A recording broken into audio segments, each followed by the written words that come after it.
I'm Eric Mazumpaka, and welcome to Stunt Archives. In today's episode, we're diving into the remarkable journey of a true force to be reckoned with in the world of stunts. Her story is one of skill, determination, and breaking barriers. Her early years were marked by a passion for gymnastics, where she not only learned the ropes, but excelled to become junior BC gymnastic champion. Join us as we unravel the thrilling and inspirational journey of a stunt performer who has proven that in the world of stunts, size doesn't matter. Please welcome Marny Eng. Hi, I'm Marny Eng, and this is Stunt Archives.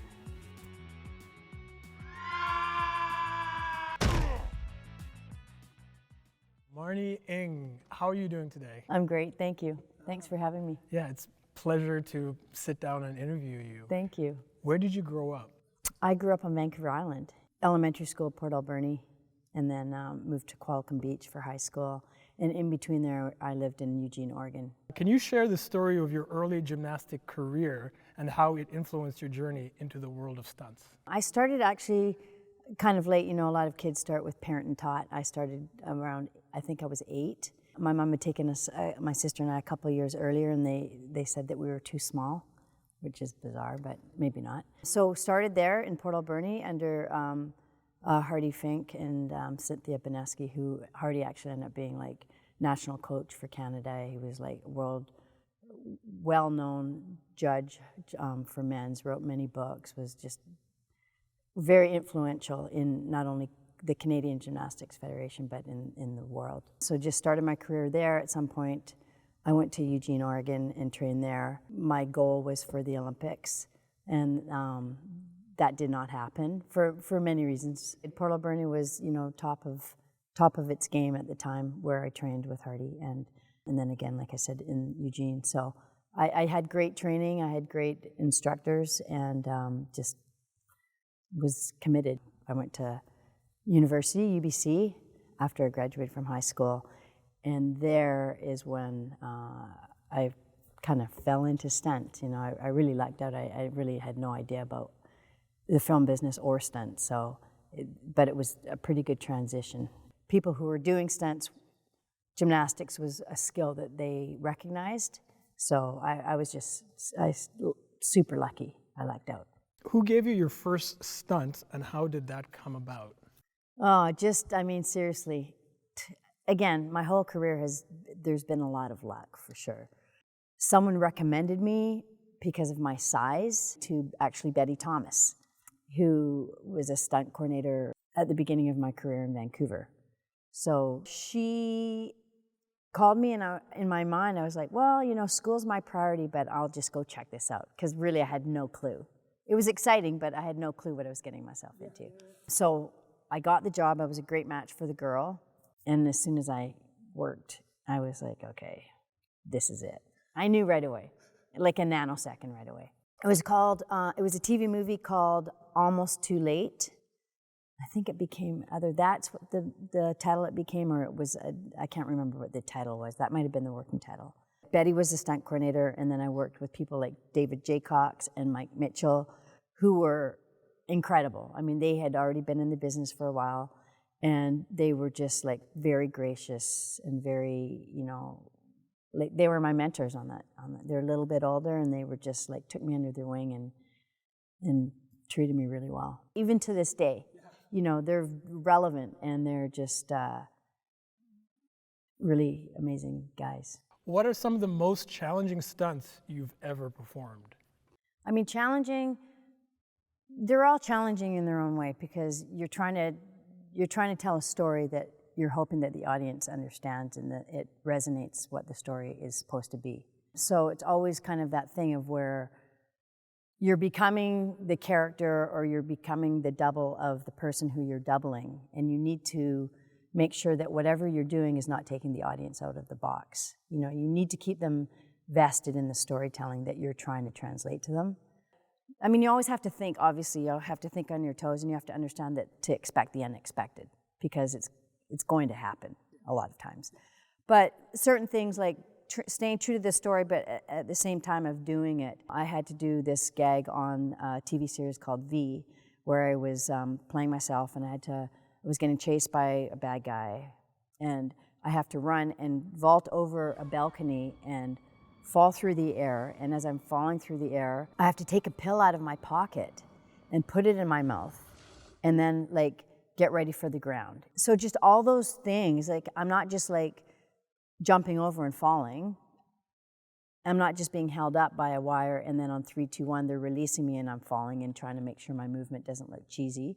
You know, there's pieces to the puzzle that are telling the story that I have to make sure between the 18th floor and the ground, which I'm not really wanting to get to. I have all those pieces told, all those story points told. So that was challenging and I loved it. It was great. You know, other challenging things are things when, you know, you do your best to prepare, but it's sometimes you're against Mother Nature. Like if you're in a river, you know, you learn the best you can about, you know, the mechanics and the dynamics of rivers and how it works and the rapids. But at the end of the day, Mother Nature, you know, she, like we see around the world with, you know, hurricanes, and Mother Nature has her own plan. And so you have to educate and set yourself up the best way you can, and also with help of people around, like river safety, to be responsible and accountable for how it's going to go as well. Vehicle transfers have to be one of the more difficult gags. Yes. Have you had any in your career? I've transferred from a bridge into a moving train once. Wow, can you tell us about that?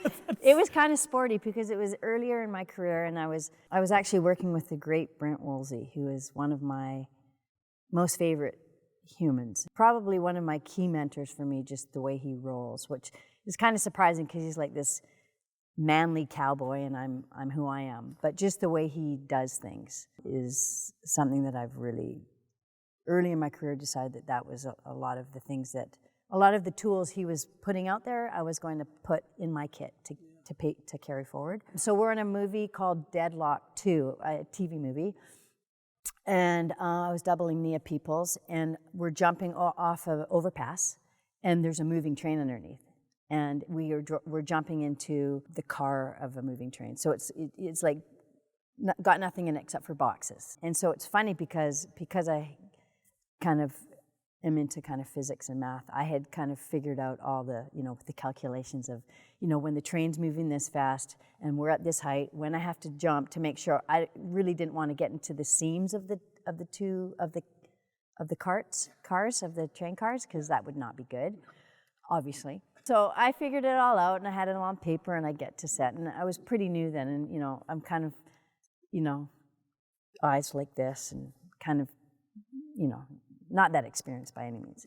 And so I'm kind of like talking about like how I figured out how I'm going to do. And Brent just, you know, he was just, I could just hear his giggle. He thought it was the funniest thing ever.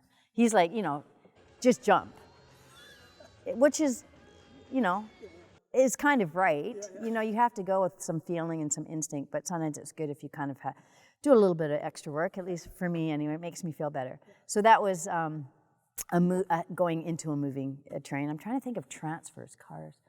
BC ferries. Yes, that's another, not transferring, but transferring off a ferry into the water. That was actually my third stunt for Jacob Rupp. And Jacob was awesome. I mean, everyone knows Jacob's awesome. Another mentor of mine, you know, definitely if I had to make a list of them, he definitely would be on it. My understanding is that a couple people turned the gag down. Clearly, again, I was not that experienced or that smart to maybe turn it down as well. It's docked. They had boats in the water to make it appear like the ferry was moving. Okay. And so I thought, okay, well, how can I train for this? I have to be responsible. So I went to the pool down in English Bay. Okay. I thought, okay, this is a good idea. I went up to the 10-meter board, and the scene was that the girl is kind of in a trance. So she almost just does a swan dive into the ocean, off the ferry, off the passenger deck. So I thought, okay, well, I'll just kind of like swan dive off of here. I'm no diver, I'll just remind you of that. I think the natural thing for most people is when you do something like that is that you kind of look where you're going. Problem with that is that when you look where you're going, you drop your chin, which starts your rotation, as opposed to like letting yourself fall and just kind of open up. So I did the chin drop, and next thing you know, I am like smack dab on my back, like massively. It's like hitting concrete. It was so bad. I was like, I thought I'd killed myself. So, and in fact, the lifeguard came over because I was like somehow got to the side of the pool, and they're like, the last people we saw do that ruptured their spleens, and I'm like, oh, I could have had a ruptured spleen. I was like purple, yellow, orange, black, blue, all sorts of colors on my back from that because it was nasty. Inevitably, the next day was the gag. So I'm not really feeling that great. Didn't know enough to put any kind of pads on, or maybe those probably wouldn't have helped anyway. Didn't have a wetsuit, and it was like a nightie, really like a sheer nightie. Bare feet. The ledge of the ferry is like really thin, so your base of support now is not very good either because you don't have your feet flat because they're kind of over like a thin little thing. Kind of did the same thing in there on the ferry, although it wasn't bad because, I mean, for story point, she's supposed to die doing it. So if I dove in cleanly and nicely, in my mind anyway, probably just to justify the terrible performance, it probably wouldn't have looked as good because in this instance, definitely, it did look like I killed it because I actually felt like that was possible.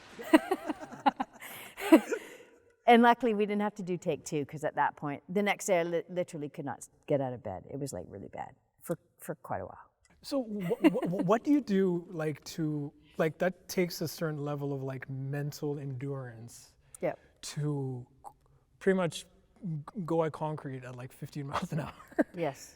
Be extremely bruised, wake up in the morning and tell yourself, I have to do this again. What are some of the experiences you've had in your life that you can credit to that type of endurance? I mean, life really. I mean, for everyone, right? But I think it's just about, my big thing is always like when you commit to something, you've committed to it. And unless something's going completely like terribly sideways, you have to stay true to that, and you have to follow through. And I'm a big visual person, so I can visualize things and get there with that, and most often it translates quite well. And just the tenacity of working hard and having an idea of where that work that you're doing, what the outcome of that work is, with my gymnastics career, schooling, with, it's life. The thing I never want to do is not do something correctly because I didn't know, I didn't have the answer, and whether it's because I didn't think to ask the question or I just didn't because I felt like, okay, you're asking too many questions. I'm always the one I'm happy to always be that person who asks the stupid question because I feel like, for the most part, if I have a question in my mind, I don't assume that I'm the only one who needs to know that answer. And then once I have the answer, then everyone's got it and we can share it. I always say I'm like number 1 in the lineup for stupid questions. And so it's just, it's just asking questions, it's visualizing, it's just doing some homework, just like, maybe watching other footage of stuff the way it's been done and critiquing it. And it's just doing the work. Nothing comes for nothing. You doubled Lucy Liu in Shanghai Noon. What was that experience like? That was awesome. It was fantastic. Again, it was working for Brent Woolsey. We were in Alberta, so we were on location. It was, pretty early in my career, so to have a show run doubling a big star like Lucy was amazing, and she is really great. And like working with all the cowboys who I just adore because you just get what you see. You don't usually have to guess what they mean because you pretty much know what they mean. Yeah. And I kind of roll that way too, and that's a big skill that I actually learned from Brent. It's like, if there's no reason to kind of try and, it's sometimes to a fault for me because sometimes sugarcoating's okay and it maybe helps it a little bit better, but I'm not the queen of sugarcoating actually. I think it's a cowboy thing, I think. But also the performers that we had a lot of people from BC, and a lot of the people are like my best film friends or my best friends now, people who I trust my life with. And also on that project, I met my husband. Oh, cool. Yeah. So, obviously it's like... it's like a meet cute. Yeah, yeah. Nice. So it was just the best thing ever on so many levels. How do you approach character development when performing stunts for a specific role? Obviously, reading the script is key, but of course we all know that everyone's interpretations of something. We can all be on parallel universes thinking that we're all thinking the same, but we're not because of our experiences, because of so many reasons. Trying to understand it, you know, if it's like a sequel or if it's something that's, you know, a series that it's like season 2, you do your homework by seeing how that character was developing prior to you stepping in for it. And just conversations, you know, you listen to the creative, the people who have the vision, who's responsible for putting that vision and present that vision to the audience. So, you know, it's like, it's just really listening. Listening, I think, is the key thing of so much that to make everything work is like to be a good listener and hear what people are saying. And sometimes even if it's not what you're thinking or what you believe in, to listen, I think, is important. It's like working with people who you don't agree with the way they roll or operate. I think there's so much value in that. You learn what not to do. You learn what tool you don't want to put in your box, but at least you've had that experience so that you know not to do that. You know what I mean? Yeah. So, yeah, it's just a lot of research and watching and see how, like if you're doubling someone, how do they move? How do they stand? And, you know, generally as a performer, when I've doubled people, I become who they are. Like I see the way they stand, and then next thing you know, sometimes I think the greatest compliment is when you're just standing there off camera, like behind camera, and they come up to you, not just because you're dressed the same, but because of the way your mannerisms are, the way you're standing. And then when you're on camera, you know, you're becoming who that person is, and I think that's an art, and I think that's what stunt performers who are doubling should strive for, which I think many of them miss that. Doing my research, I found an article on Entertainment Tonight that rated you one of the top 10 best doubles. I think you were with Reese Witherspoon. Oh, Reese, yes. Yeah, and Hot Pursuit. Yeah. And it was, I think you were just under Keanu Reeves. Oh, wow. In another movie. Okay. But yeah. Oh, I guess my payment went well for that one. And so, has there been any actresses that you've doubled that you've found it hard to mimic? I mean, sometimes it's more work. Like, for instance, like you'll find, you know, someone who runs funny and they've got some weird hand gesture or something. And it's like, okay. It's one of those things where you have to check your ego, because this isn't really about you as a performer, it's about you becoming that person. It's like, and I think sometimes people get caught up in that. It's like, oh, I don't want to move like that because they look like they're unathletic or they look kind of like really weird. Yeah. It's like, well, that's the way they look and that's who it is, so you have to be that person. So I wouldn't say it's hard, it's more challenging, and it's more like not being as natural as you might be if you were doubling someone whose movement is something that's maybe more alongside. You know, but no, I like it. I stuff like that I love, because it's just a little bit that much more of like being creative, and it's the art form of what we do. Do you think it's important for stunt performers to take acting classes? We are acting even if we're not speaking. You know, our movement tells so much of a story. I mean, we go back to the days of, you know, silent films. A lot is translated just in that movement, in the faces, and obviously as stunt performers, if we're doubling, they're not looking at our face, but it all translates, even when your face translates to the way your body's moving, even if they're not seeing it. So I think acting, it just makes you more full. As stunt coordinators, you can submit stunt guys who can act, because, you know, inevitably the production will roll their eyes like, oh, stunt actor. They try and deliver a line, it's just like atrocious. Or they get on film and it's not the athletic side of the stunt, of the performance, and they're like stiff as a chicken, and they freeze up. So acting is, I think it's necessary, 100%. What is the biggest misconception people have about the life of a stunt performer? I think a misconception by a lot of crew, or maybe that we're overpaid, and maybe that a lot of times they do, you know, nothing for something. You know, and like, oh, look at the stunt guys, they're lazy, they're just over there. They don't understand, like, when we're not there, you know, someone who's committed is training, and sometimes it's very hard to get out of bed because you hurt. You know, and as the career goes on, you might not be hurting because of the activities you did the day before, the training. You're hurting because it's like a cumulative hurt that you've kind of had for the last 10, 20, 30 years. you know, we get paid well, I'm not gonna lie, but like, it comes at a cost.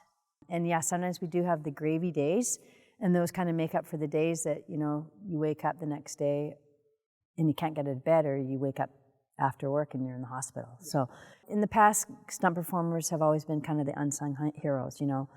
You know, I remember days where I drove myself to the hospital after I got wrapped, because it's like, okay, you just gotta get her done. What have been some of the worst injuries you've sustained? I've been super lucky for the most part, you know. Going back to what we just spoke about, like my injuries are probably more cumulative injuries over time that just kind of add up to like having been slammed against walls or this, that, and the other. And, you know, at some point, you know, your body just can't, it's not as agile or as, but that's with life. I mean, that's regardless if you've gotten hit by cars or gotten slammed into walls. I've knocked myself out a few times, or, you know, got hypothermia, or, you know, kind of sprained some things, but nothing ever really serious. So I've been very lucky. Was there a single moment in your career where you thought, this is it, I made it? I don't take me getting jobs or even calls for jobs or even considerations for granted ever, even now. It's just like, there's so many good people out there. I worked on the film called The BFG with Steven Spielberg, and for me, that was, you know, I didn't sleep for weeks and weeks and weeks hoping that I would get that. And a lot of times when projects come about, I kind of, and maybe I do it to make myself feel okay if I don't get the project, but I'll say, oh, if it's meant to be, it's meant to be. And I'll just kind of say, you know, I only want to be there, and it's true, I only ever really want to be there if they want me there. I don't want to be there because I'm checking a box or for whatever other reasons. I want to be there because they want me, because they believe in me and they believe I'm the right person to do the job well. But on the BFG with Steven Spielberg, I was like, I just want the job. Because, I mean, it's Steven Spielberg. Yeah. It's iconic. Yeah. And I got it, and it was definitely one of the highlights of my careers. What was that phone call like? I can't even remember. I think I probably shrieked in a way that I would never hope anyone would hear me shriek. Yeah. And it was so nice because I could actually share that experience, because we had so many players and performers on that show, that I was able to share it with so many people within our community. It was just a whole different level. It was something that I'd never experienced with the collaborations and people sharing and people wanting to like lift everyone else up. And like if someone dropped a ball, there was like so many hands to catch it before it hit the ground. You knew you were going to be okay, but you also didn't want to really be that person who was dropping the ball. No. You know what I mean? And then I had a team of amazing people, you know, stunt riggers, stunt performers, just epic humans all over me. So it just like helped me, you know, do the best job that we could do as a department. It was amazing. Have you ever performed a stunt that was so unique or unconventional that you took a completely different approach to execute? I had a show that I was coordinating called Case 39, and Laura Chartrand was the performer. He was doubling an actor, and he had to jump. He was running away from some bad guys, and he had jumped, vault over a parapet of a wall of a building at the top, and he falls to the deck, falls to the ground, splat. So we wanted to have him actually hit the ground, like come all the way, as opposed to like cut out of it, you know, fall out of frame, that kind of stuff. And so we designed it. I had Corbin Fox with me. I had a bunch of amazing riggers. I think probably Claude Bouchard was there. Perry Beckham was there. Just some boys who I love. They look after me so well. I'm so spoiled. Anyway, and me, but everyone, our community. And so we had, and of course I had Laura Chartrand, who's, I mean, seriously, the guy is a beast when it comes to talent. I mean, there's not many people, in my opinion, who can hold a candle to the way that guy can move and hit the ground and do stuff. It's bizarre. He had to jump over on a line, on a descender, and he came down, falling to the ground, and we actually had him hit the ground and had puddles down there. Of course, there's a bit of a trick to that. He's on a descender that I know people have explained to you guys already, so that's good. But we had like 4-inch pads, so not much. I mean, if it goes sideways, it's not great. You know, it's like 30 or 40 feet to the alleyway is not ever good. So we had 4-inch pads, and then we had built like a half-inch high-density road that could be rolled over to hide the mats. And he came over and boom. And it was so funny because we'd been rehearsing. And then on the day, of course, the crew's there, and the gasps that came out of people's mouths, because they didn't really, we'd done some bag tests, and usually when you see bag tests, obviously the bag hits the ground, but people go, okay, they're just the bag. Next thing you know, this body comes Wile E. Coyote over the wall, hits the deck, and people were like aghast. So that was pretty cool, and that was something like, how can we make this more interesting so that we don't have to? I'm not saying it's the first time it was done. People do it and possibly had done it before us, but we didn't really know of any, so it was kind of cool. We all kind of figured it out. How have opportunities for women in stunts changed over the years, and what would you like to see in the future?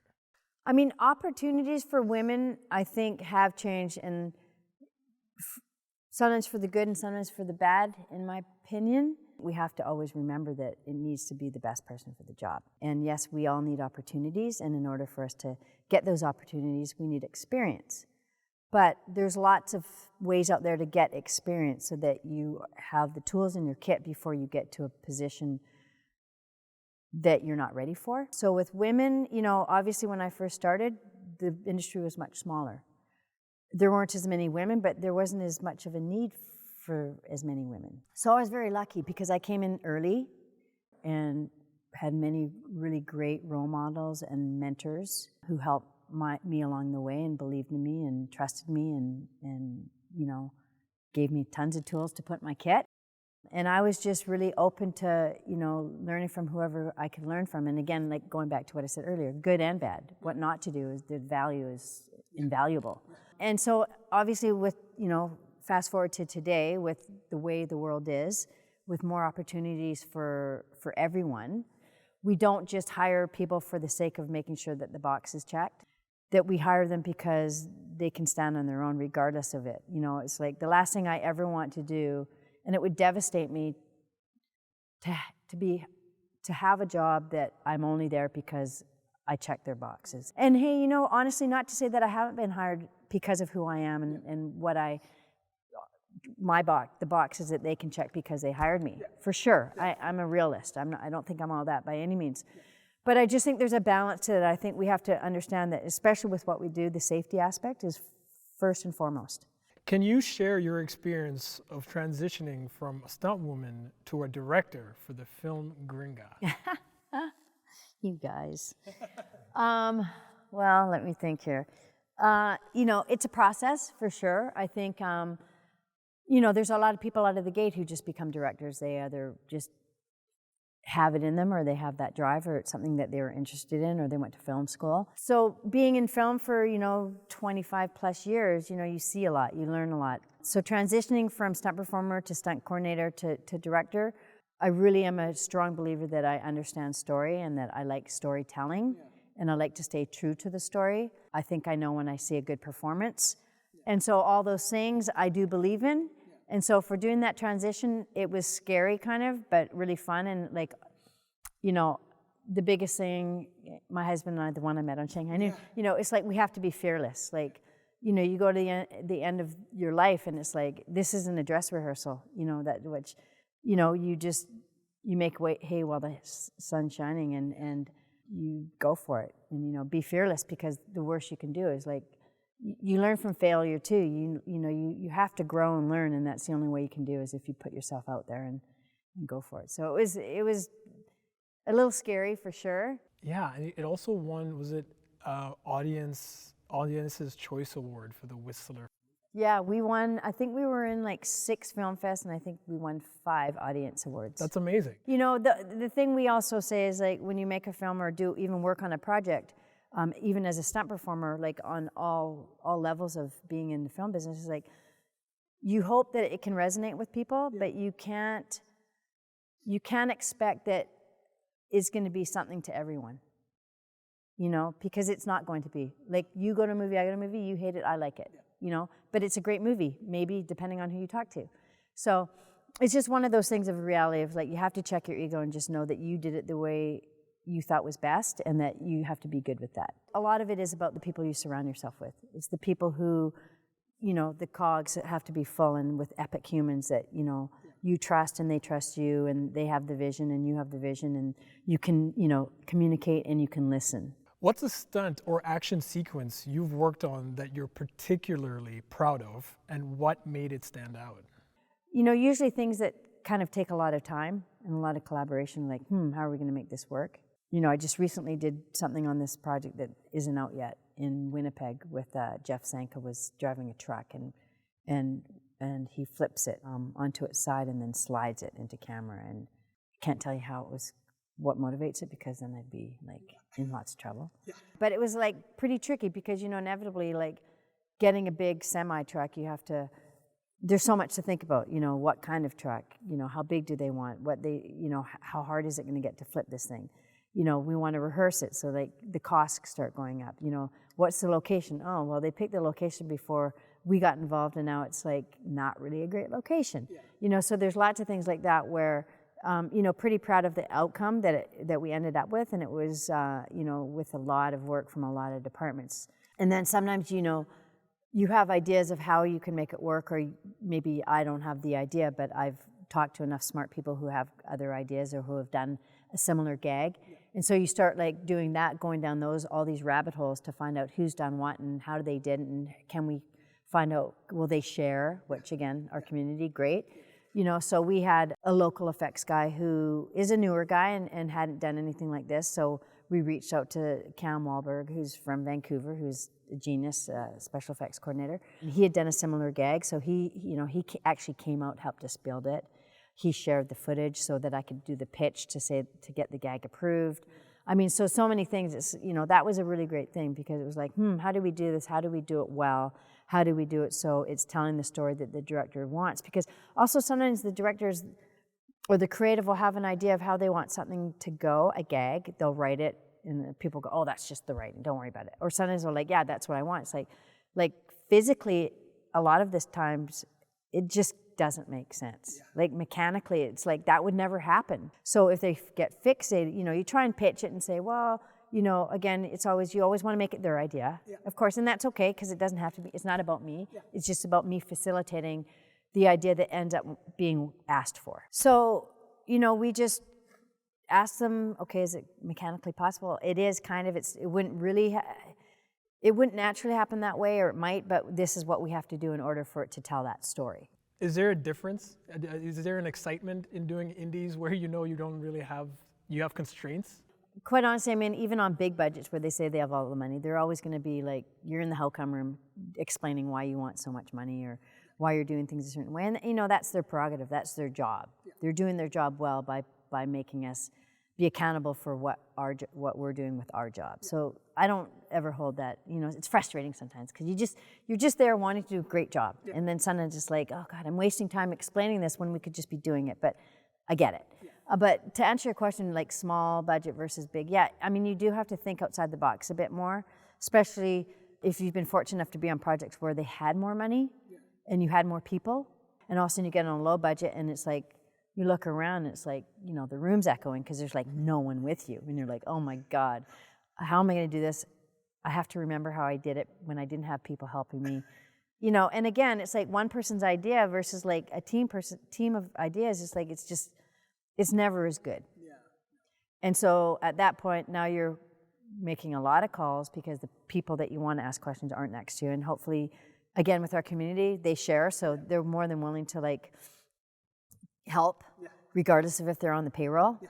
So, but it's about being more creative and thinking outside the box and like doing things differently. Like just to even go back to the film that my husband and I did, Gringa. Yeah. We had a car hit. Spoiler alert if you haven't seen the movie. The mom gets killed in a car accident. And so it's like, I've done lots of car accidents when we're outside and we see the whole thing happen, yeah. Right? So my first thing is like, how can we do this without showing it, but it being as impactful, right? And so you think something like No Country for Old Men. Yeah. That is just like awesome. Well, awesome movie overall, yeah. But the way he gets T-boned in that car, right? It's like, there's, coming up to like the intensity of it and then the aftermath of it, but do you see it? Your brain thinks you saw it because you see it in your brain, yeah. Right? So it's the same kind of thing, thinking of different ways, but the bad thing about something like that sometimes is like, wow, then my guy doesn't get a gag of getting hit by the car, and I don't have someone getting to hit, you know. So it's like, it's this balance. When, again, it's not really about that. It's about telling the story. And sometimes with lower budgets, you have to be prepared to be more creative and not do it in the way that you're just like crashing cars for the sake of crashing it to tell the story, which does a good job, but like thinking outside the box. I love doing that. I love that kind of stuff. What was your experience like being the first and only female president of Stunts Canada? It was awesome, really. I mean, being president of that organization, one that kind of fortunately allowed me to be a part of it, yeah, exceptional. You know, being the first woman, I think it's because I was the only first female who was ever potentially going to be, like, you know, there to be in that position. So it wasn't like there was others before me that just didn't make it. It's just what it was. Just being a part of something that's trying to be mentors, trying to be role models, trying to push the envelope, trying to bring up the people beside us, above us, below us, and kind of keep us all moving in a positive direction. What's the most valuable piece of advice you've received in your career, and how has it influenced your approach to your work?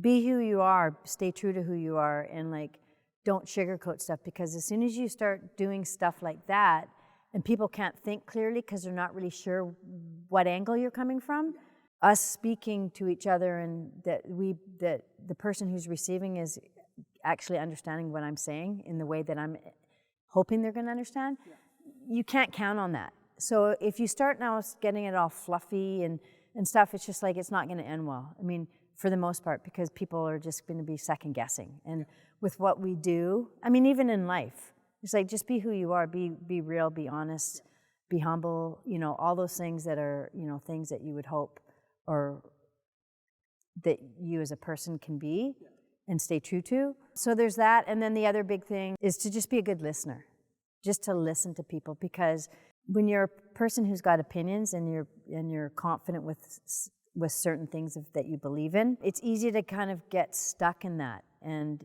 understanding that there's different ways to think about things, the same things. Let's say as even a stunt performer, stunt coordinator, director, you know, you have to listen to your people. You have to listen to the people, because again, no man is an island, no woman is an island. You have to, it's a whole. What advice would you give to aspiring stunt performers? You know, for the up-and-comers, it's like, listen, like, learn from your forefathers and know who they are and understand what they did to get us to where we are and to get them what they're getting. You know, be respectful, be humble, understanding that, like, we're only as good as the people we work with and the people who we learn from. And when we pay it forward, it's a testament to believing and understanding what our community is and supporting it and being, like, really being a part of it. Like, you know, no man or woman or gets anywhere on their own. It's collaborations, and it's, in order for us to be the best, we need to share the information. It's about all of us. It's all of us, you know. We're all here because everyone contributed to what we have right now. So be respectful of that and learn it. It's amazing. You go somewhere, you work other places, and you really realize how lucky we are, how close we are. It's you know, we're family and we look after each other. That comes with the education of actually learning from your forefathers as to understanding and not taking what we have for granted, because we really are lucky and it's exceptional here.